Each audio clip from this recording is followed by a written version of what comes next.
예복이 왔어요? 첫 출석 아닌가? 맞죠? 와우. 네. 재밌는 게 제가 어제 미국 갔다 온 앨범이 나와서 그거를 독일어 공부하는 이기훈 집사님한테 보여드렸어요. 그랬더니 첫 반응이 예쁘게 나왔네요. 아니면 아우 정말 잘 만드셨습니다. 이게 아니라 화가 난다. 화가 난다 이러시는 거예요. 왜 그러시냐고 그때 하시지 말씀이. 왜 갈수록 더 좋아지는 거죠? 우리 교회 제일 부러움을 많이 받는 어린이가 예봄인 것 같아요.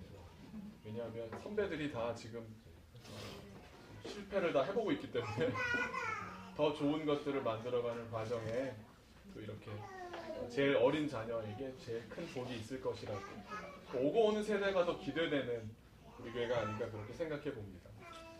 현재가 드디어 이제 나이가 맞는 여성을 만나서 연상만 보다가 처음으로 이제 연하를 교회에서 만나니까 아마 굉장히 마음에 촉감이 있는 것 같아요.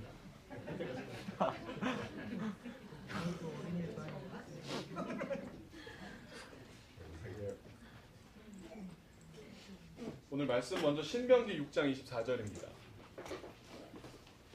뒷면에도 나와 있고 앞에 화면으로도 나올 테고요. 오늘 성경을 좀 이렇게 펼쳐 놓으시고 좀 많이 이렇게 찾아가면서 이쪽 저쪽 하면서 읽어보도록 하겠습니다. 신명기 6장 24절 한 목소리로 같이 읽겠습니다. 시작. 여호와께서 우리에게 이 모든 규례를 지키라 명령하셨으니 이는 우리가 우리 하나님 여호와를 경외하여 항상 복을 누리게 하기 위하심이며 또 여호와께서 우리를 오늘과 같이 살게 하려 하십니다. 요한복음 8장 32절입니다. 많이 아실 거예요. 어느 대학교의 슬로건이기도 하고요. 같이 읽어볼게요. 네? 네, 그 학교 나오신 분 눈이 반짝이는데 같이 읽겠습니다. 시작. 진리를 알지니 진리가 너희를 자유롭게 하리라.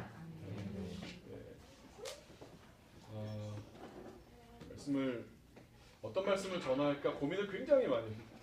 보통은 먼저 주일 예배 끝나는 순간 하나님께서 이렇게 느낌을 주시는데 지난주 중에 그러지를 않으셨어요. 그러다가 목요일 지나면서 하나님 지금도 안 주시면 큰일 납니다. 그래가지고 붙잡고 늘어지다가 금요일에 하나님께서 그런 마음을 주셨습니다. 두려움에 관한 이야기를 오늘 나누고자 합니다. 네. 넌안 두렵지? 그래. 1963년에 미국인 최초로 에베레스트 정상에 올랐던 짐 휘테커라는 사람이 있답니다. 많이들 물어봤을 거 아닙니까? 얼마나 사람들이 많이 관심을 갖고 물어봤겠습니까? 어떻게 세계에서 가장 높다는 그 산 에베레스트를 정복했습니까? 그때 이분이 정색을 하면서 질문 자체가 잘못됐다는 듯이 정색을 하면서 이렇게 말했다고 합니다. 어떻게 에베레스트를 정복했습니까? 라는 질문에 절대로 산을 정복하는 것이 아닙니다. 산은 정복할 수 없습니다.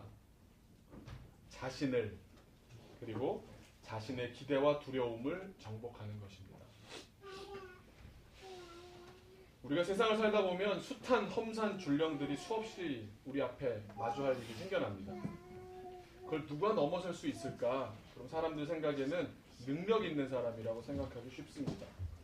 특별한 특출난 능력 있는 사람. 그런데 그렇지가 않고 바로 자기 자신을 정복하는 사람입니다. 요즘 아마 전 국민이 기대하고 있는 것 중에 김연아가 언제 나오냐 이거 많이 기대할 것 같아요. 그죠? 근데 재밌는 기사들이 다 그거더라고. 처음에는 러시아의 신성 누가 나왔네, 아사다 마오가 이랬네, 막 얘기를 하는 중에 결국에 나오는 결론이 뭐냐면 김연아 대 김연아. 자기 자신입니다. 우리가 이론적으로는 이런 이야기 잘 들어봤고 잘 아실 겁니다. 그런데 생각보다 정상정복의 행복을 누리는 자기 앞에 있는 문제들을 넘어서는 데 익숙한 사람들은 생각만큼 많지가 않더라는 겁니다. 깊은 공감을 한 줄로 알고. 그런데 분명 우리는 이런 큰 기쁨과 행복을 만끽할 수 있습니다. 왜냐하면 하나님께서 우리를 그렇게 설계하셨기 때문입니다. 모든 피조물들을 다 주시면서 우리에게 누려라고 하시면서 주셨습니다. 그런데 안타깝게도 대부분의 사람들이 누리지를 못합니다. 그 이유가 뭐냐? 무엇 때문이냐? 바로 두려움. 그리고 그 두려움에서 비롯되는 의심 때문입니다. 계속 성장에 대한 얘기를 하는 가운데 왜 우리가 성장하지 못할까? 우리 교인들 사실 재밌는 게 50대가 한 명도 없거든요. 50대 이상이 없잖아요. 다 젊잖아요. 아직도 도전하고 아직도 부딪히고 아직도 뭔가가 남아있는 살 날이 더 많은 그런 사람들 아닙니까? 그런데 우리가 왜 아직도 성장하는 게 벌써부터 이렇게 가로막혀 있거나 답답해하거나 그럴까? 그 저해 요소, 방해 요소 제일 큰 것이 아마 두려움이 아닌가 묵상하는 가운데 그렇게 발견해 보았습니다. 그래서 오늘 이 두려움을 깊이 알아보고자 합니다. 우리가 두려움이라는 말을 떠올려 보면 다 부정적으로 들립니다. 모든 두려움이 그저 다 나쁜 것으로만 들립니다. 그런데 우리가 조심해야 될 것은 두려움과 신중함을 혼동해서는 안 됩니다. 어떤 사람은 두려움이 없는 게 문제인 사람들이 있습니다. 내용도 없이 그저 나대기만 하는 사람들이 있습니다. 상황과 경우에 따라 오히려 좀 겁내고 그래서 잠자코 있는 편이 나은 사람도 있습니다. 그 기준이 뭔가를 한번 얘기해 볼 건데 이런 사례를 한번 얘기해 볼 수 있을 것 같습니다. 흡연하는 거 나쁘지 않습니까? 그렇죠? 흡연에 대한 경고문들을 많이 보게 되고 특별히 흡연하는 사람들이 많이 보게 되는 담배가게 많이 써 있습니다. 수많은 경고 문구들을 보게 되고 무슨 캠페인 하는데 보면 아주 무시무시한 사진들이나 이런 것들을 보게 됩니다. 그런 걸 보면 사람들이 덜컥 두려워집니다. 건강검진 받아보면 그 발표하는 날 가는 게 거의 의사를 만나러 가는 게 아니라 심판자를 만나러 가는 느낌입니다.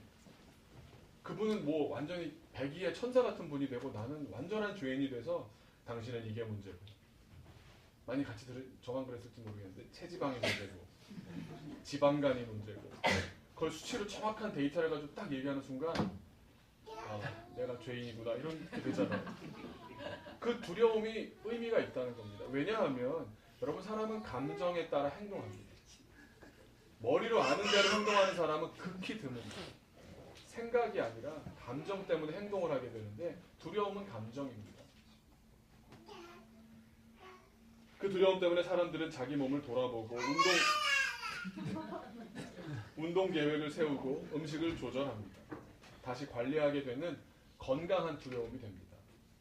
교통사고에 대해서도 건강한 두려움은 우리를 안전하게 지켜줍니다.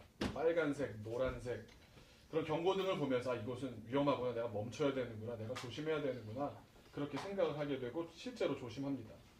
심지어 이제 어디 가다 보면 그런 거 있죠. 이곳은 사망사고 발생 지점입니다. 거기서 그냥 가속을 내는 사람이 있겠습니까?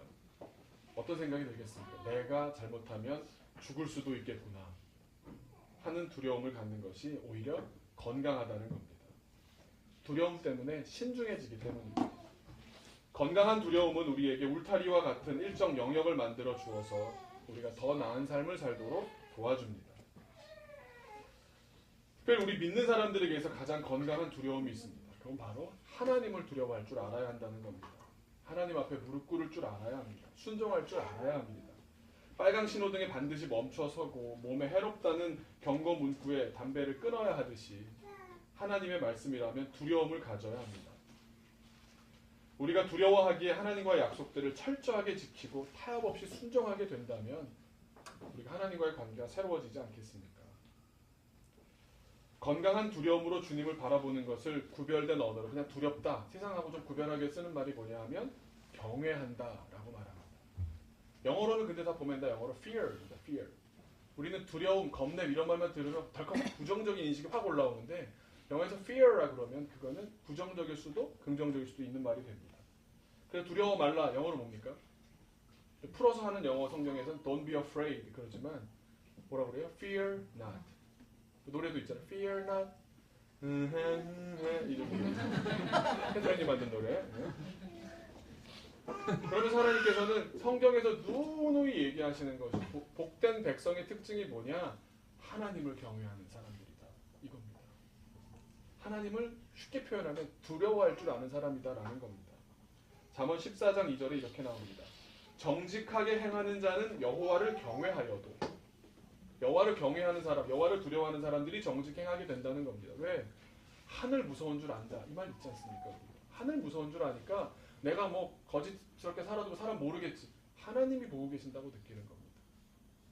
정직하게 행하는 자는 여호와를 경외하여도 패역하게 행하는 자는, 막 사는 사람들, 뭐 세상 법이고 뭐 하나님이고 뭐 없어 이런 사람들, 그 패역하게 행하는 자는 여호와를 경멸하느니라.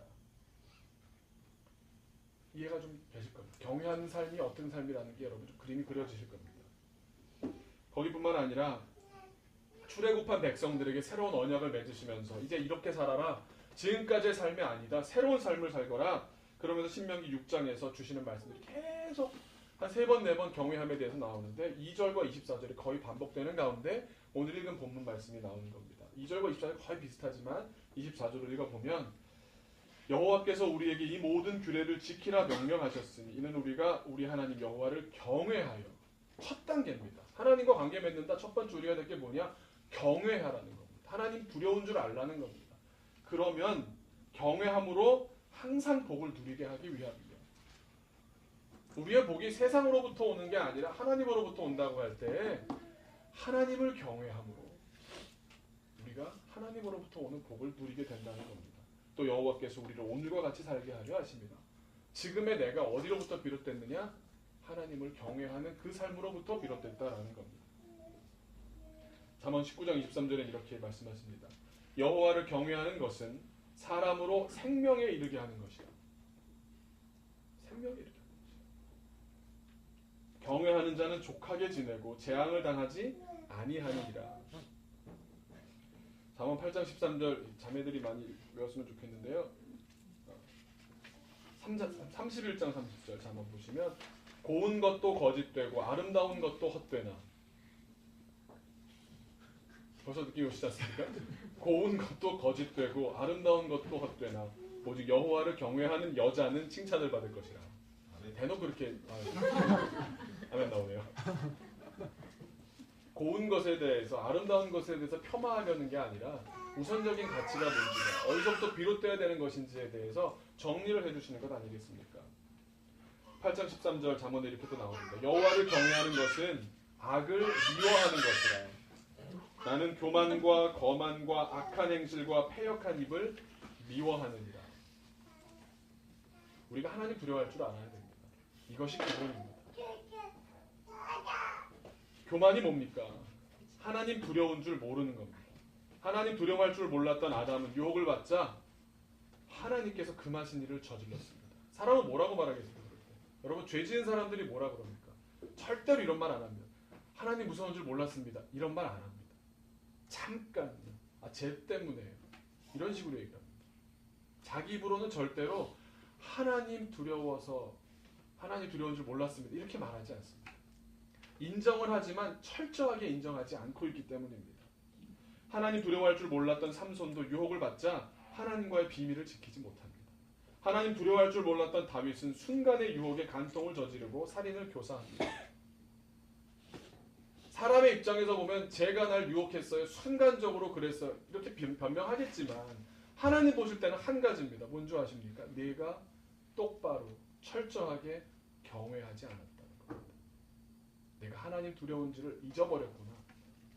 하나님 입장에서 보면 같은 내용입니다. 두려워할 분을 두려워하지 않아 인간의 비극이 시작됩니다. 인간이 죄를 저지르는 이유가 여기에 있기 때문입니다. 말씀드린 대로 아담의 경우를 한번 보시면 죄를 저지른 다음에 뭐라고 말합니까? 창세기 3장 12절입니다. 아담이 이르되 하나님이 주셔서 나와 함께 있게 하신 여자. 앞에 수식어가 뭡니까? 되게 재밌죠. 이 여자 문제인데 이 여자는요, 사실 여자 탓을 하면서도 또 동시에 누구 탓을 하고 있냐면요, 하나님이 줬잖아요, 이거예요. 에이, 하나님 세팅을 그렇게 했는데 뭐 내가 어떡하라고, 이렇게 얘기하고 있는 겁니다. 하나님이 주셔서 나와 함께 있게 하신 여자, 그가 그 나무 열매를 내게 주므로 내가 먹었나이다. 자기를 맨 뒤로 뺍니다. 자세히 보면 하와에게 넘기고 있는 게 아니라 하나님께 떠넘기면서 하나님의 세팅이 잘못됐다고 하나님을 의심하는 데 이르고 있습니다. 그 여인 하와는 또 뭐라고 대답했겠습니까? 창세기 3장 13절에 보면 하반절에 뱀이 나를 꿰물어 내가 먹었나이다. 하나님 만드신 뱀 아닙니까? 아니, 동산에서 같이 잘 다스리고 살라고 그러셨잖아요. 근데 그 뱀이 주던데요? 이겁니다. 하나님의 마음이 어떠셨겠습니까? 우리 생각엔 그럴 수도 있겠네. 아이, 뭐 주는데 안 먹어. 아이, 뭐. 오히려 우리는 인간의 편이잖아요. 그러니까 오히려 그런 합리화하는 쪽에 대한 논리가 굉장히 개발됩니다. 하지만 하나님 마음은 하나입니다. 내가 경외하기를 그쳤구나. 내가 하나님 두려운 줄을 잃어버렸구나. 제가 초등학교 때 이런 일이 있었습니다. 집에서 미술 숙제를 하고 있었습니다. 여러분 옛날에 그 고무판 요즘도 하나요? 고무판 이렇게 깐두는 거 이렇게. 근데 어떻게 하다가 제가 이렇게 손이 이렇게 딱 봐도 이렇게 예민하거나 그러지 않을 것 같지 않습니까? 섬세하지 않을 사람인 것으로 딱 보이지 않습니까? 그래서 조각칼에 손이 싹 베인 거예요. 새로 사서 아주 굉장히 아름답게 날카로운, 몽독해지지 않은 싹. 어떻게 됐겠습니까? 처음 반응 무조건 엄마죠, 엄마. 어린이는 무조건 엄마 이거죠, 바로. 엄마가 오셨습니다. 원래는 어떻게 해야 되겠습니까? 이게 상황이 어머님 제가 잘못은 했지만 좀 도와주셔야겠어요. 이래야 되죠. 앞뒤 사정을 정확하게 보면 그게 정상이죠. 왜냐하면 자기가 잘못한 거고 문제는 나에게 있는 거지 않습니까? 상황은 이게 맞는데 어떻습니까? 엄마 오시는 사이에 피가 나서 당황됩니다. 피가 흐르는 겁니다. 이거 피 보면 사람이 이게 있잖아요. 게다가 이렇게 제가 잘린 부분이니까 살점이 이렇게 너덜너덜거리는 게 보이는 거예요. 게다가 이거 보니까 더 신경이 마비되는 게 한 10배는 더 증폭돼서 느껴지는 거죠. 전기가 통하듯이 이러다 죽는가 괜히 혼자 막 상상이 그 짧은 시간에도 그냥 막 증폭되는 겁니다. 그때 어머니가 오셨습니다. 뭐라고 그랬습니까? 엄마는 왜 숙제 안 도와줘? 그러는 겁니다. 엄마가 무슨 죄가 있는데 그 말이 얼마나 못난 말인지 한참 몰랐습니다. 그리고는 그 상처를 이제 뭐 어머니가 이제 뭐 소독해 주시고 밴드를 붙이고 그러면서 이걸 볼 때마다 무슨 생각을 하는지 아십니까, 여러분? 내가 이제 조심해야겠다. 나는 이제 다시는 조각칼에 베이지 않도록 똑같은 실수를 2번 하지 않는 훌륭한 어른이 되어갈 것이야. 이렇게 생각하겠습니까? 볼 때마다 어떤 생각을 하냐면 도대체 학교품 회사들은 정신이 있는 거야 없는 거야? 이렇게 날카롭게 만들어서는 어떡해? 이제는 제가 머리가 얼마나 높아졌는지 만든 회사까지 욕하고 있는 거예요. 게다가 이런 위험한 걸 팔도록 내버려둔 어른들은 이건 보통 잘못한 게 아니다. 어른들이 이렇게 문제가 많다니까. 남 탓을 넘어서 의심에 이르게 됩니다. 의심은 바로 불신입니다. 믿지 못하는 겁니다. 잘못된 두려움으로 죄를 짓고서는 그 죄를 통렬히 인정하고 참회하지 않으면서 인간은 죄를 회피하고 전가하려 합니다. 그럴 때 가장 좋은 방법이 이 전체 하나님 이 세팅을 하신 이 지구라는 세팅을 하신 하나님을 욕하는 게 제일 편한 방법입니다. 그래야 내가 정당해지니까. 죄 지은 사람의 논리는 그거 아닙니까? 내가 정당해지기 위해서는 사법제도를 욕하면 되지 않습니까? 대한민국을 욕하면 되지 않습니까? 하나님이 잘못하셨네. 그래야 내가 정당해지기 때문에. 우리 인간은 두려워할 분을 두려워하지 않으면 이렇게 된다는 겁니다. 이런 프로세스를 진행하다 보면 우리가 놓치는 부분이 있는데 그것이 뭐냐 하면 우리 하나님 아버지의 마음입니다. 조각칼에 제 손을 베어놓고는 엄마 탓을 하는 아들을 보면서 엄마는 무슨 마음이 들었겠습니까? 아마 조각칼은 엄마의 돈에서 지갑에서 돈이 나왔겠죠. 조각칼을 사주셨을 거고 그 조각칼을 가지고 세밀하고 예리한 표현들을 해보면서 숨겨진 감각들이 하나님께서 숨겨놓은 너의 좋은 감각들이 살아나 자기를 발견하고 다양한 표현력이 개발되고 그러면서 너의 어떤 새로운 부분들이 이렇게 성장해 가기를 아마 부모님은 그렇게 바라지 않으셨겠습니까? 내 돈으로 또 내가 뭐 사오는 수고로 그렇게 희생하셨을 텐데 그런데 해준 것, 베풀어준 것, 배려한 것에 대한 감사는 눈꼽만큼도 없습니다. 참 답답하셨을 겁니다. 우리가 성장도 못하고 너무 근시안적이니 말입니다. 두려움을 잊어 죄를 짓고 죄에 대한 책임이 두려워 남에게 떠넘기며 회피하고 심지어 주신 분을 의심합니다. 그게 우리의 모습 아닙니까? 다시 한번 정리하자면 우리에게 두려움이라는 문제가 있는데 2가지 양상으로 나타납니다. 하나는 뭐냐 하면 두려워해야 될 분을 두려워하지 않는 문제가 있습니다. 그게 결국 의심과 불신으로 이어진다는 말씀입니다. 이제 또 한 가지 측면은 뭐냐 하면 우리가 두려워하지 않아도 되는 것을 지나치게 두려워한다는 면이 있다는 겁니다. 많이 이제 들어본 얘기이실 겁니다. 정말 한 사람이 하루에 생각하는 양이 5만 가지랍니다. 그래서 5만 가지 생각을 한다고 실제로 그렇다는 겁니다. 뭐 숫자 사람마다 다르겠고 하겠지만 대략 5만 가지 생각을 하는데 대부분이 걱정이랍니다. 뭐에 대한 걱정. 가지수가 하루에 5만 가지 정도 된다고 합니다. 그런데 정리하자면 이 5만 가지 생각 가운데 95%의 두려움들이 아무것도 아니거나 이미 다 끝난 일들이더라는 사실입니다. 아마 많이 들어보셨던 내용일 겁니다. 미시건 대학에서도 이런 걸 조사를 했다 그래요. 이렇게 나옵니다. 두려움의 60%는 사실 무근이다. 두려움의 20%는 과거에 얽매인 것이다. 과거에 벌어진 일은 우리의 통제 밖이다. 더 이상 어찌할 도리가 없다. 두려움의 10%는 아주 사소한 일에 근거한 것이라 우리 삶에 어떤 영향력도 행사하지 못한다. 남은 10% 가운데 4에서 5%만 정당한 두려움으로 볼 수 있다. 두려워하지 않아도 되는데 너무 두려워한 나머지 그 걱정거리를 쌓아놓고 산다는 겁니다. 왜 그렇게 두려워하나? 그렇게 두려워할 일이 아닌데도 왜 이렇게 두려워하나? 그걸 뇌과학자들이 밝혀냈습니다.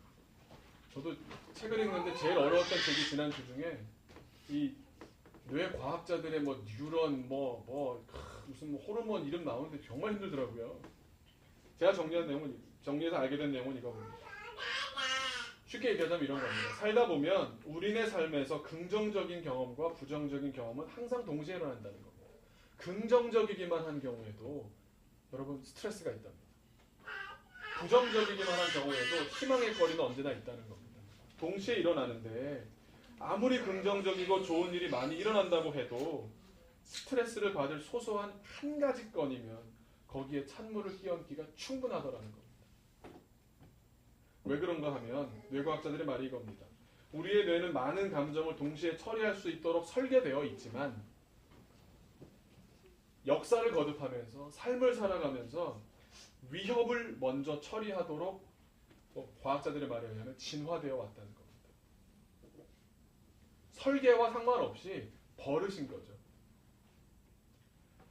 이런 경우에 다른 감정들은 이 부정적인 하나의 감정에 쉽게 희생된답니다. 두려움과 다른 감정들을 나타내는 이미지가 동시에 제시된다면, 두려움과 다른 좋은 것들이 함께 딱 제시된다면 뇌는 다른 감정들을 숙고하기 전에, 생각하기 전에 두려움에 우선적으로 주의를 기울인답니다. 두려움이 우선순위를 결정을 해버리는 겁니다. 이게 판단하는 시간이 1000분의 1초랍니다. 확 떠오르는데 뭔가 다다닥 되는데 이제 눈 깜짝할 새도 한 1초도 안 되는 시간 안에 머릿속에 두려움으로 확 가득 차버리는 겁니다. 두려움은 더 발전된 삶에 대한 소망을 잡아먹고 긍정적인 감정들도 잡아먹습니다. 좋은 일이 많은데도 부정적이고 위협적인 사건 하나 때문에 거기에 휩싸여서 멍한 느낌을 받는 겁니다. 게다가 요즘 최근에 밝혀진 것 중에 정서 점화 효과라는 게 있답니다.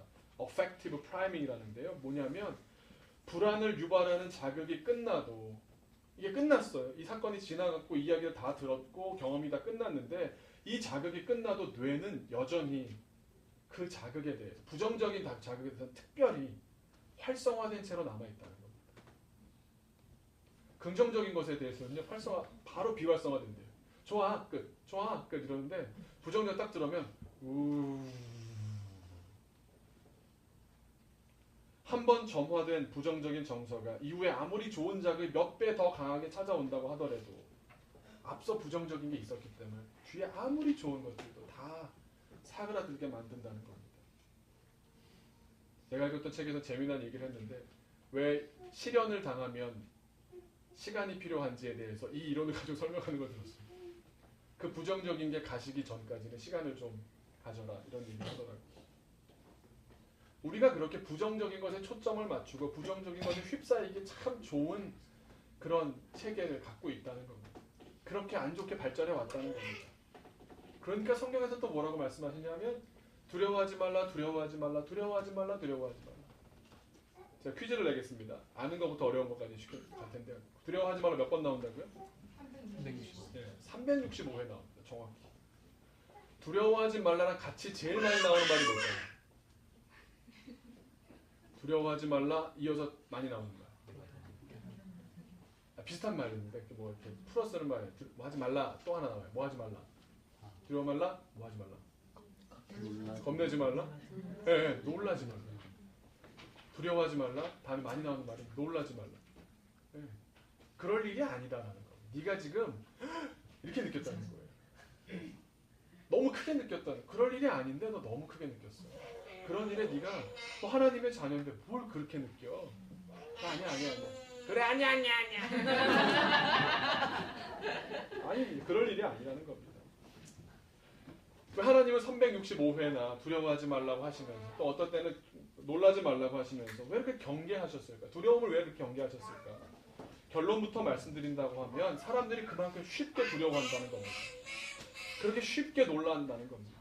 나아가서는 그만큼 두려움이 인간의 가장 큰 취약점이라는 사실을 주님은 알고 계셨던 겁니다. 인간이 가진 환상이 제법 과학적으로 들려옵니다. 이런 얘기들 많이 들으셨을 겁니다. 위험에서 자신을 지키려는 것은 인간의 본능이기 때문에 안전에 집착하는 것은 자연스러운 반응 아니냐. 이게 기본적인 정서죠. 당연하지 않습니까? 하지만 여러분, 이건 환상입니다. 사람은 모두 언젠간 죽게 됩니다. 완벽하게 안전한 세상은 없습니다. 완벽한 안전이란 모순이며 그저 환상일 뿐입니다. 하루에도 여러 번씩이 두려움에 휩싸이기 십상이라는 겁니다. 이게 인간의 실존입니다. 제가 아까 두려워할 분을 두려워하지 않으면 어떤 일이 벌어진다고 말씀드렸습니까? 두려움을 상실한 나머지 부정적이 되고 죄를 짓고 교만해지고 의심하여 주님을 믿지 못하게 된다고 말씀드렸습니다. 다시 말해서 의심 메커니즘이 가동되는 겁니다. 의심에 이르게 되는 그 과정들이 어디서부터 시작되느냐? 두려워하는 데서부터 시작되더라는 겁니다. 결국 하나님께서 원하시는 모습, 하나님께서 원하시는 삶, 그런 과정 살아가고 경험하지 못하고 그저 휘둘리는 그 메커니즘이 시작되면 그 프로세스를 따라갈 수밖에 없다는 겁니다. 그래서 주님께서는 그 시작되는 지점, 그 단초를 경계하시는 겁니다. 근데 이 프로세스가 아까는 두려워할 뿐을 두려워하지 않는 데서 그렇게 된다고 말씀드렸는데 두려워하지 않아도 되는 것을 두려워할 때도 마찬가지입니다. 두려워할 때 사람들에겐 의심이 싹틉니다. 하나님은 작아지고 그 세상 사물에 두려워 떤다는 게 무슨 말이겠습니까? 하나님이 그만큼 내가 크게 느끼는 그 삶을 뒤로 숨었다는 얘기 아닙니까? 하나님은 작아지고 두려움의 대상은 어마어마하게 커 보입니다. 과연 하나님이 내가 믿어왔던 것만큼 크신 분인가? 이 모든 일들을 관장하고 주재하고 계시는 것이 맞나? 그 의심입니다. 역시 그 의심은 불신이고 그 불신이 불신앙으로 발전되는 것은 당연한 이치입니다. 돈이나 학력이나 권력이나 연줄이나 그런 대상들만큼도 믿지 못하는데 내가 어떻게 그 하나님을 신앙할 수 있단 말입니까? 두려움이 의심을 낳고 의심은 신앙을 깨뜨립니다. 그래서 오늘 이렇게 분석만 하고 힘든 얘기만 할 게 아니라 그죠? 어떻게 하면 두려움을 극복할 수 있을까? 3가지로. 밖에서도 지금 이 말씀을 사모하는데 저렇게 나가 있는 우리 현재 3가지로 얘기 나누고자 합니다. 첫 번째는 두려움 어떻게 이기느냐? 따라해 보시기 바랍니다. 알아야 이깁니다. 알아야 이깁니다. Know it. 알아야 됩니다. 제가 많이 하는 것 중에 이런 게 있습니다. 그 청년들을 많이 제가 이제 같이 경험하는 가운데 보면 꼭 패턴적인 실수를 하는 사람들이 있습니다. 어떤 청년은요 살다가 이렇게 막 열심히 하다가 갑자기 연락 두절이 되고 잠수 타버리는 청년이 있어요. 그리고 오랜만에 만나면 갑자기 수염을 이렇게 기르고 분위기를 이렇게 딱 잡으면서 이러고 나타난 친구예요. 쟤 뭐야? 그렇게 말하면 안 되잖아요 또. 그 친구가 그게 정기적으로 찾아와요. 한 2달, 3달 만에 한 번씩. 별명을 지어줬습니다. 블랙홀이라고.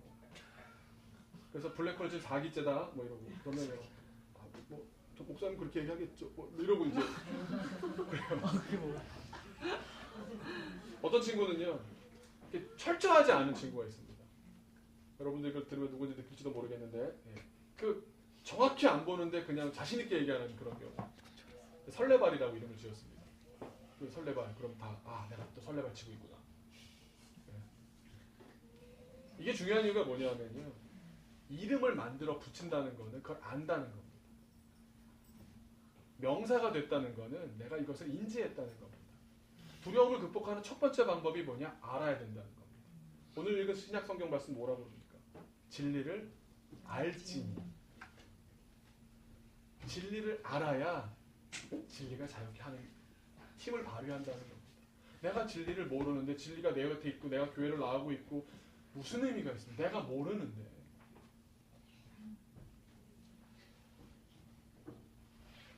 여러분 다윗의 경우를 한번 생각해 보시기 바랍니다. 다윗이 이제 큰 무대에 처음 등장하는 블레셋 우리 갑자기 생각이 고릴라를 갑자기 또 골리앗 이럴 때가 있어요. 고릴라나 골리앗이나 뭐 비슷한 거 아닌데? 핑퐁인가? 네, 아니야 미안해 목사님이 잘못했네. 싸우게 됐는데 상황이 뭡니까? 형들이 먼저 군대 나가 있어서 형들 밥 챙겨주러 갔잖아. 옛날에 옛날에 그런 시스템이 없었기 때문에 가족들이 군인들에게 밥을 갖다 줬어야 됐습니다.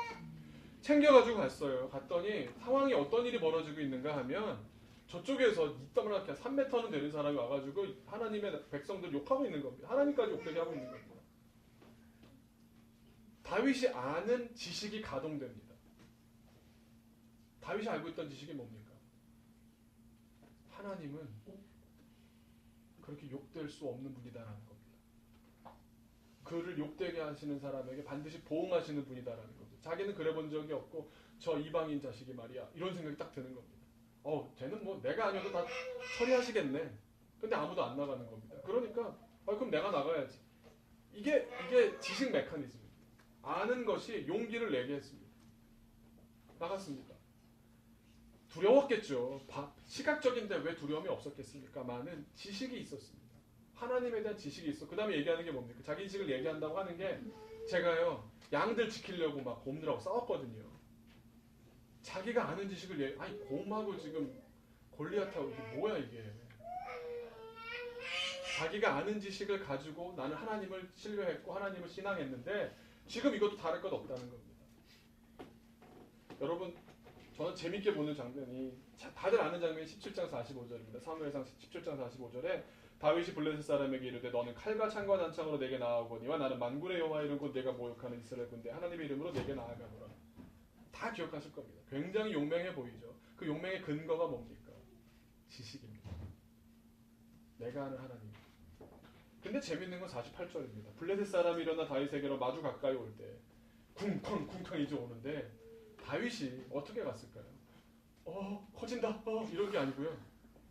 48절에 이렇게 나옵니다. 다윗이 아주 가까이 올 때 다윗이 블레셋 사람을 향하여 빨리 달리며 그럽니다. 확신에 차지 않고는 두려움에 쩔어 있다면 보여줄 수 없는 모습입니다. 더 달려가는 겁니다. 난 믿으니까 나는 이 지식이 있으니까 이 지식이 확실하니까 그 알면서 생겨난 자유함입니다. 두려워하는 사람의 모습이 아닙니다. 사람들은 다 무모하다고 생각했습니다. 그런데 확신했던 그대로 결과를 얻을 수 있었던 이유는 다윗이 알고 있던 사실이 진리였기 때문입니다. 진리였기 때문입니다. 다윗이 믿고 있던 하나님이 참 신이셨기 때문입니다. 그 대상이 진짜라면 가능하다는 겁니다. 내가 얼마나 확신하는가가 중요한 것이 아니라 그 확신의 대상이 참인가 하는 것이 보다 우선적으로 소중한 겁니다. 가령 이렇습니다. 제 아들 산이는 과학에 빠져 삽니다. 약간 좀 정상 범위를 넘어섰다고 생각될 정도입니다. 제가 보기에 얼마나 엉성하겠습니까? 걔가 보면요 박스, 고무줄, 비닐, 접착제 따위에 굉장히 집착합니다. 미국에 어마어마한 마트를 갔어요. 너 뭐 살래? 그랬더니 이러는 거예요. 왜? 그랬더니 고무줄 이러고 아무 관심 뭐 레고 이것도 고무줄이 있어야 되는데 왜 그러냐 그랬더니 자기는 지금 다 돼 있는데 사람들이 자기를 아직 안 믿어줘서 난 다 돼 있고 뭐가 되냐 나는 지구온난화도 막을 수 있고 세계 식량 문제도 막을 수 있고 자기 지식으로 되는 거예요. 얘는 고무줄만 있고 뭐 박스 몇 개 있어주면 햇빛을 가리고 뭐 그걸 고정해서 뭐 바람이 강할 되는 거예요. 얘는. 언젠가 영규랑 산이가 하는 대화에 제가 빵 터진 적이 있는데 영규가 뭐 일기에 썼는지 뭐 대화 가운데 누구한테 얘기했는지 이렇게 얘기한 겁니다. 자기는 영규가 영규 표현이에요. 스포츠맨 영규는 이렇게 말했습니다. 여러분 요즘 어린이 영화 보면은요 천재 과학자들이 지구를 위험에 빠뜨리는 일들이 계속 벌어지고 있어요, 여러분. 1년에 한 10번 정도씩은 대형 영화에서 계속 다루고 있거든요, 이 문제를.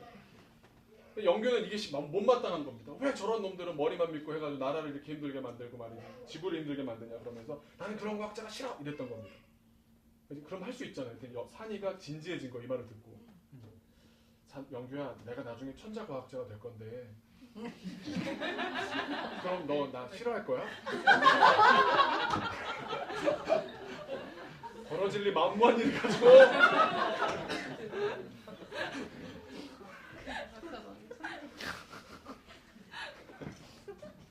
산이의 지식이 지구를 구할 수 없습니다. 왜냐하면 그가 알고 있는 지식이 진리가 아닙니다. 너무 단순한 얘기지만 우리가 여기 빠져 있습니다. 굉장한 과학자들이 알고 있는 세상이 정말 다 알고 있는 게 아니지 않습니까? 늘 가설과 증명의 과정이지 않습니까? 모든 데서 다 통한다더라가 아니라 요 세팅 안에서는 되더라가 과학입니다. 요한복음 8장 32절에서 진리를 알지니, 진리를 아는 것이 우리를 자유롭게 하리라고 말씀하십니다. 그래서 두려움을 어떻게 이기느냐? 알아야 이겨낼 수 있습니다. 알아야. 주님을 알아야 하고 말씀을 알아야 하고, 그것이 우리를 자유롭게 합니다. 두 번째는 한번 따라해 보시기 바랍니다. 두려움은 행함으로 이겨냅니다. 그 나이키에서 되게 잘 쓴 거 따라해 보세요. Just do it. 충청도 버전 옆에서 이렇게 얘기하세요. 이야. 해보세요, 옆에 분한테. 이게 느낌 안 오시죠? 이야 이게 아니고요. 네, 뭐 많은 얘기들이 있을 때 뭐 반보 뭐 그런 말하고 우리야 이런 말을 한마디 한 글자로 충청도 말은 이 하나로 다 돼요. 다 돼요. 그냥 야. 네. Just do it. 그게 충청도 말로 이하입니다. 병원을 찾는 수많은 사람들이 병원을 찾아갑니다. 의사를 만납니다. 뭐 자기 병에 대한 많은 생각들을 안고 또 거기에 대한 분석을 깔고 지금까지 내 병력에 대한 이해를 가지고 병원으로 갑니다. 그런데 그런 사람들 가운데 뛰고 달리는 것은 그 사람들이 회피합니다. 자신이 해야 할 어떤 일에 대해 이야기하고 계획을 세우고 그것을 하는 것과 관련한 두려움을 탐구하지만 한 걸음 내딛는 것을 힘들어합니다. 하지만 아무리 신중하고 조심스럽게 준비하는 것이 중요하다고 해도 달리기에는, 내 몸을 건강하게 하기에는 행동이 필요합니다. 한 걸음 내딛는 것이 훨씬 낫습니다. 우리가 생각을 아무리 많이 하는 사람이다 하더라도 쓴다라고 하는 행동인 집필 혹은 뭐 저술 거칠 때야 비로소 사상이 됩니다. 행동은 역사입니다. 행동은 역사입니다. 1톤의 생각보다 1g의 행동이 의미 있습니다. 행동은 자신감과 용기를 낳기 때문에 중요합니다. 자기의 역사가 눈에 보여지기 때문입니다. 여러분 지난번에 뭐 저랑 한번 보셨겠지만 저는 감자를 심었던 게 저한테 굉장히 큰 일이었어요. 말도 안 되죠. 무슨 그냥 회장 너네 뭐 있어? 저희 집에 땅이 좀 있습니다. 내가 해도 돼? 자기 땅도 아니고 보니까 외삼촌 땅인데 그 땅을 빌려다가 그냥 청년들이 가서 감자 심고 뭐 한두 번만 가면 되는 줄 알았는데 그걸로 1,000만 원이 마련되더라고요. 선교를 하게 되더라고요. 그걸 보면서 느낀 게 뭐냐면 해보는 게 낫구나. 계획하고 회의에 회의를 거듭하고 그런 얘기하자. 회의 많이 하면 회의주의자가 된다고. 실제로 그래요. 말이 너무 많고 생각만 많은데 아무것도 달라지는 게 없는 겁니다. 그러느니 한번 가서 씨를 심고요. 감자를 잘라서 그렇게 심어보는 활동이, 행동이 훨씬 더 소중하다는 거죠. 많은 젊은이들이, 대한민국의 젊은이들이 힘들어하는 이유가 뭐냐면 행동하지 않기 때문입니다. 뭐 많은 요즘 뭐 젊은 사람들이 잘 하고 있지만 힘들어하는 사람들을 보면 행동하기를 꺼려합니다. 생각만 해도 알아줄 수 없습니다. 열매를 보아 나무를 아는 법이고 결과에 의해 평가받는 것이 객관적인 세계입니다. 많은 사람들이 그렇게 나이브하게 생각합니다. 생각을 했습니까? 난 이런 생각 한 사람이야. 사진도 맨날 얘기 들어보면요, 뭐 TV에서 나오면 아 나도 저 생각했는데 이래요. 다 알아요. 자기가 세상의 주관자예요. 걔만 있으면 세상은 충분히 아름답게 진행할 수 있습니다. 생각했다는 거예요. 안 중요하다니까요. 그 생각을 어떤 현실로 만들어 왔느냐가 중요한 겁니다. 여러분 오병이어의 기적이 있었습니다. 예수님께서 가장 큰 기적을 베푸셨습니다. 그리고 예수님이 어떻게 하셨습니까? 혼자 기도하러 가셨습니다. 그 제자들한테 좀 건너가 있어라 그러면서 배를 태워 보내셨는데 풍랑이 일어난 겁니다. 제자들이 그렇게 큰 은혜 다음에 오는 바로 이어지는 시험에 마음이 다 낙담했습니다. 간이 콩알만해졌습니다. 그러고 있을 때 예수님께서 다가오시는데 물 위를 걸어서 오십니다. 마태복음 14장 26절에 그 제자들이 물 위를 걸어오시는 예수님을 보면서 이렇게 얘기합니다. 제자들이 그가 바다 위로 걸어오심을 보고 놀라 유령이라 하며 무서워하여 소리 지르거든요. 분명히 오병이어의 현장을 자기 손으로 경험했던 제자들입니다. 불과 몇 시간 전에. 근데 간이 콩알만해진 거예요. 그때 예수님께서 말씀하십니다. 예수께서 27절에 즉시 이르시되 안심하라. 안심하라. 나니 두려워하지 말라. 제자들 모두에게 한 말입니다. 이 말은 안심해. 괜찮아. 나야. 걱정하지 마. 두려워하지 마. 두려워하지 말라는 365번 중에 한 번이 이 말씀입니다. 두려워하지 말라는 말에 아무도 아멘 뭐 그런가요? 뭐 저도 그럴까요? 뭐 이런 게 그런 대응이 없었습니다. 한 사람 유독 대응을 합니다. 그게 누굽니까? 베드로입니다. 베드로가 28절에 이렇게 말합니다. 베드로가 대답하여 이르되 주여 만일 주님이시거든 나를 명하사 물 위로 오라 하소서. 베드로만 행동했습니다. 배에 타고 있었던 모든 제자들은 똑같은 상황이었습니다. 같은 출발선상에 있었습니다. 다 요청할 수 있었고 그런 생각은 다 했을 수 있을 겁니다. 혹은 베드로가 그럴 때 옆에서 도마 같은 경우는 그랬겠죠. 쟤는 맨날 그래. 되겠어. 뭐 의심을 했을 수도 있겠죠. 많은 생각했던 사람, 계획했던 사람, 그걸 가지고 평가했던 사람 많이 있었겠지만 베드로의 강점이 뭡니까? 제자들을 전체의 케미를 아름답게 만들어준 이유가 뭡니까? 어떤 사람은 생각을 많이 하고 어떤 사람은 친근성이 높고 어떤 사람은 행동하는 데 앞장서는데 그 모습의 대표 주자가 바로 베드로였던 겁니다. 선뜻 나섭니다. 결과가 뭡니까? 성경에서 유일하게 예수님 외에 무리를 걸어본 사람입니다. 기적을 체험하고 싶습니다. 우리 삶에 새로운 일이 벌어지기를 원하십니까? 물론 베드로가 계속 그렇게 걸었으면 좋은데 또 이제 빠지고 그만큼은 누가 했냐고요. 생각해 보세요. 그만큼은 누가 했냐고요. 우리가 모든 스토리를 다 아니까 아유 베드로도 뭐 몇 초인데 뭐 이러지만 우리한테 그런 상황이 똑같이 벌어진다고 하면 우리는 선뜻 주님 나도 한번 걸어봐 뭐 이게 됐겠습니까?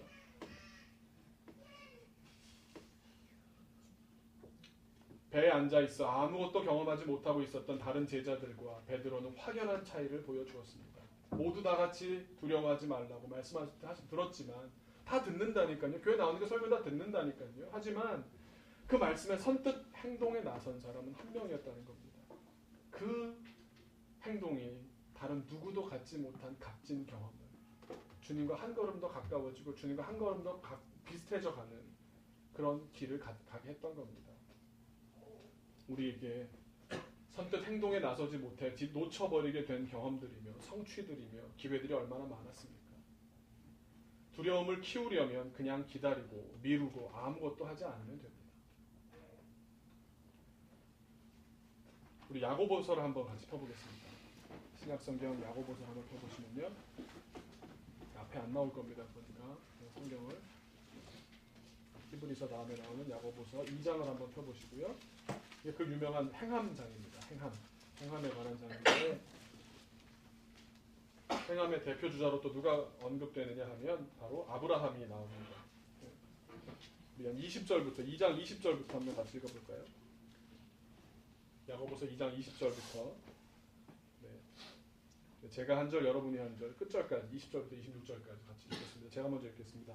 허탄한 사람아 행함이 없는 믿음이 헛것인 줄을 알고자 하느냐. 우리 조상 아브라함이 그 아들 이삭을 제사장에 바칠 때에 행함으로 의롭다 하심을 받은 것이 아니냐. 내가 보거니와 믿음이 그의 행함과 함께 일하고 행함으로 믿음이 온전하게 되었느니라. 이에 성경에 이르바 아브라함이 믿음이 이것을 이루어졌다는 말씀을 이루어졌고 그는 하나님의 거룩하심을 받았나니. 이로 보건대 사람이 행함으로 의롭다 하심을 받고 믿음으로만은 아니니라. 또 이와 같이 기생 라합이 사자를 적대하여 다른 길로 나가야 할 때에 행함으로 의롭다 하심을 받은 것이 아니냐. 함께 읽겠습니다. 영혼 없는 몸이 죽은 것 같이 행함이 없는 믿음은 죽은 것이니라. 무슨 말씀인지 잘 아실 겁니다.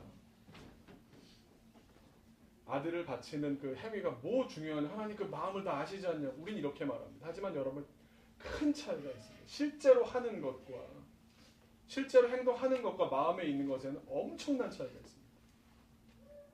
저도 감자를 심어서 되는 걸 보니까 용기가 생기는 겁니다. 하나님께서는 여러분이 그런 행함을 통한 열매 맺기를 굉장히 원하십니다. 거기서 자신이 생겨나고 믿음이 성장합니다. 거기서 두려움이 떨쳐져 나가는 겁니다. 우리 두려움 세 번째로, 마지막으로 한번 따라해 보시기 바랍니다. 하나님의 사랑을 믿음으로 이겨냅니다. 하나님의 사랑을 믿음으로 이겨낸다. 여러분, 다윗 이야기 제가 참 좋아하는데, 다윗이 도망 다니면서 썼던 시편의 내용들이 이렇습니다. 시편 3장 6절에 3편 6절에 이렇게 나옵니다. 천만인이 나를 애워싸 진친다 하여도, 천만인이 나를 애워싸 진친다 하여도 나는 두려워하지 아니하리이다. 왜 그랬을까요? 시편 27편 1절입니다. 여호와는 나의 빛이요 나의 구원이시니 내가 누구를 두려워하리요. 여호와는 내 생명의 능력이시니 내가 누구를 무서워하리요. 시편 118편 6절입니다. 여호와는 내 편이시라. 내가 두려워하지 아니하리니 사람이 내게 어찌할까.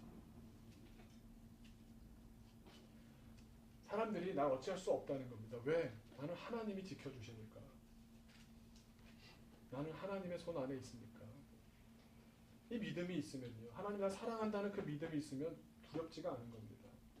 디모데후서 1장 7절에 이렇게 나옵니다. 하나님이 우리에게 주신 것은 두려워하는 마음이 아니요 오직 능력과 사랑과 절제하는 마음이니.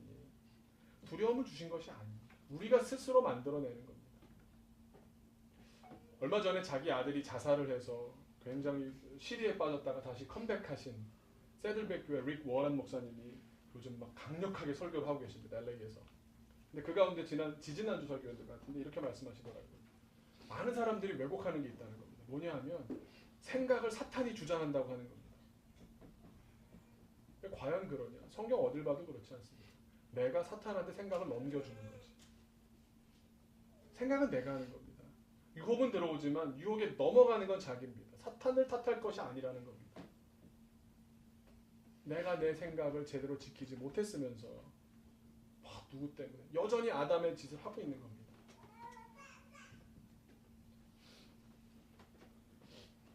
하나님께서 두려워하는 마음을 주신 것이 아닙니다. 요한 1서 4장 18절입니다. 사랑 안에 두려움이 없고, 사랑 안에 두려움이 없고 온전한 사랑이 두려움을 내쫓나니. 무슨 말입니까? 온전히 사랑한다면 두려움이 우리에게 엄습해오지 않는다는 겁니다. 내가 사랑받고 있다면 엄습해올 수가 없다는 겁니다. 한번 세 가지 다시 한번 기억해 보시기 바랍니다. 영어로 하면 이렇습니다. Know it, just do it, believe in His love.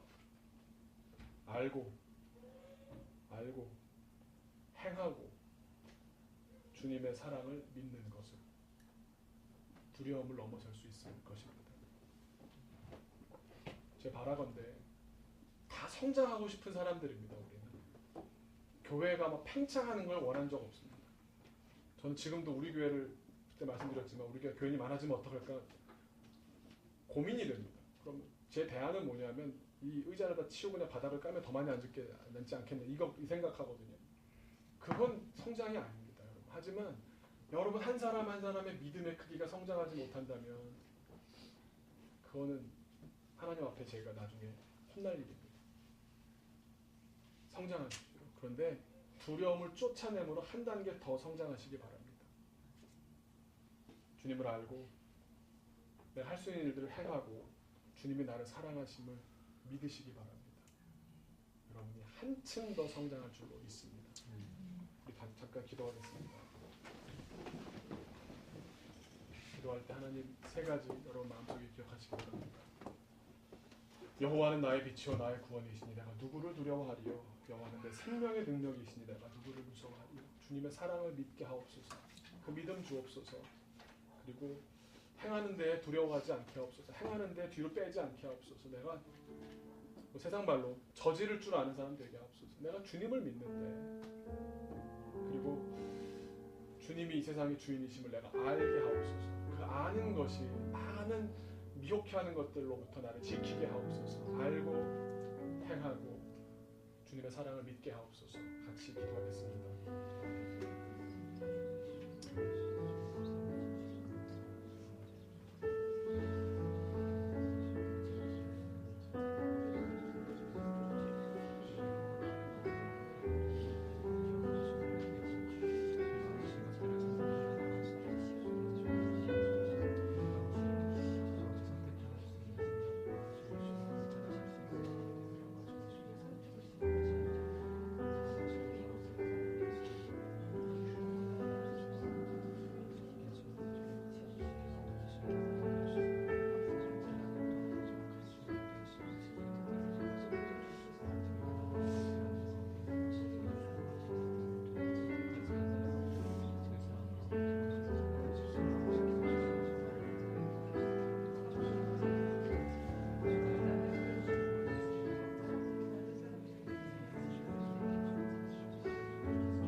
하나님, 우린 참 연약하고 때로는 사악합니다.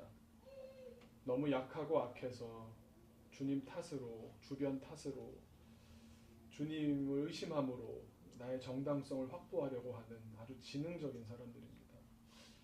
주님, 우리의 약한 모습, 악한 모습 주님 그대로 들고 나왔습니다. 우리 마음에 주님을 경외하는 그 중심을 잃지 않게 하여 주옵소서. 주님과 약속한 그 모든, 또 주님이 명령하신 그 모든, 어떻게라도 더 지키기 위하여, 그 말씀 앞에 1%라도 더 진실하기 위하여 남이 보던 보지 않던 주님을 경외하는 일을 그치지 않도록 주님 오늘도 우리를 가르쳐 주시옵소서. 또한 우리가 두려워함으로 주님을 멀리할까 두렵습니다. 주님, 우리가 알게 하시고 행하게 하시고 또 주님이 나를 사랑하신다는 사실을 굳건히 믿을 수 있게 하여 주셔서 그 두려움이 나를 엄습해오지 않도록, 그 두려움 때문에 내가 흔들리지 않도록, 두려움을 넘어서 오히려 하나님 허락하신 그 많은 행복들을 누리며 살 수 있도록, 넉넉히 나누며 살 수 있도록 주님 인도하여 주옵소서. 귀한 시간 주님께서 인도해 주신 감사하며 살아계신 예수님의 이름으로 기도하옵나이다. 아멘.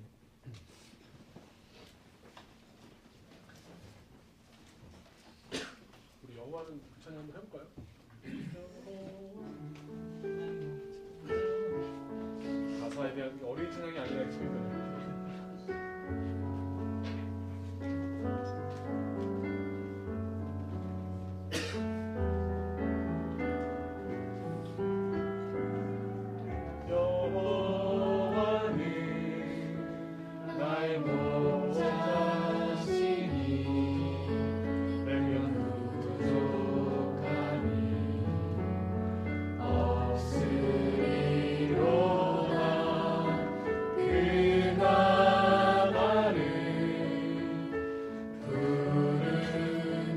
자